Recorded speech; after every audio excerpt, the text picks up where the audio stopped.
Is love eternal, or after a time does it wither and die? Everywhere, Everywhere by Juliette Caron.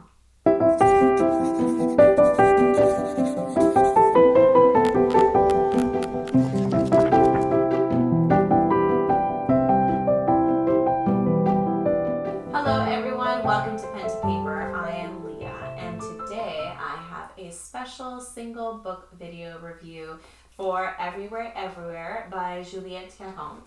And I read this back last July, and I'm a little ashamed to say that I'm only getting around to a video review right now, but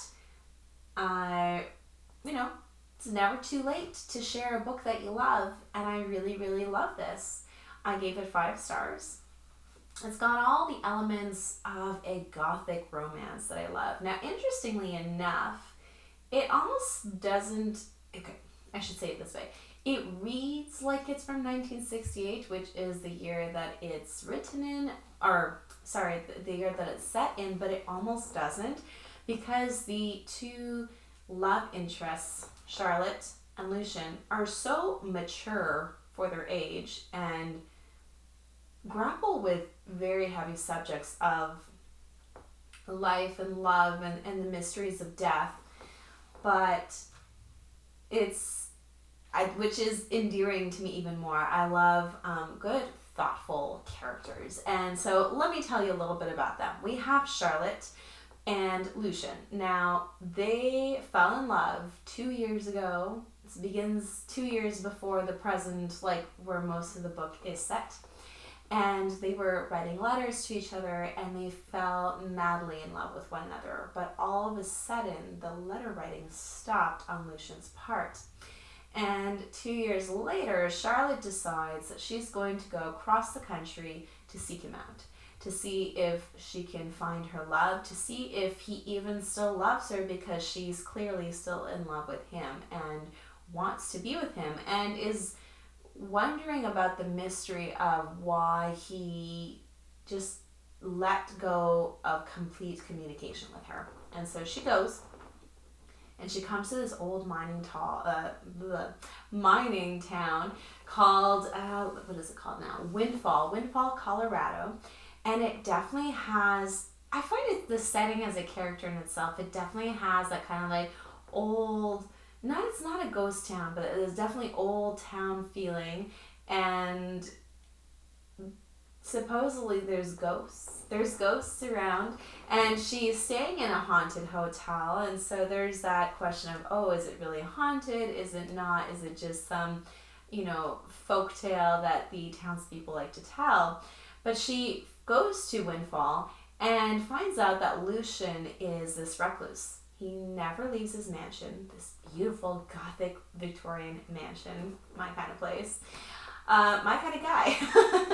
And so she seeks him out, and it's got a little bit of a Beauty and the Beast feel to it, in that he doesn't want her there when she finally steps over his threshold to find out what's been going on. But he is definitely not a beast. He is dealing and grappling with his own shame, and yet he pushes her at arm's length.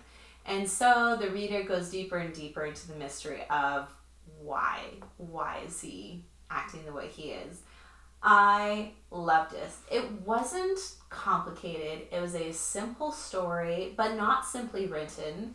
The language is very evocative and like poetry. The love story is beautiful. As I said, the two main characters I found were very mature. A lot of the times when I come across this type of story, I find the main characters very immature.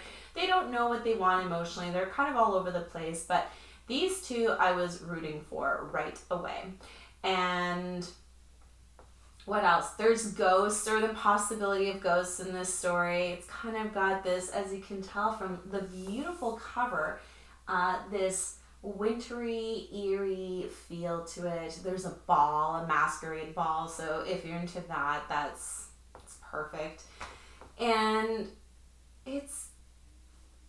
it brings you happiness, but it's heartbreaking at the same time. And the end was a great was a great twist. I didn't see it coming, but it really is kind of the perfect ending to their love story. Well, I don't want to say ending. It could be a beginning. Right? We always kind of tend to view these things as endings, but really endings are just beginnings to a new life, a new love, a new way of thinking. So that's all I'm going to share with that now. Juliette, you did a fantastic job with this book, and I can't wait to get into more books that you've written, if any of them are like this. And if they're not, I'm still very willing to read your work. So bravo. Guys, check this out if you like a gothic romance, along with The Cruel Dark, written by Bea Northwick, which will be next week's single video review.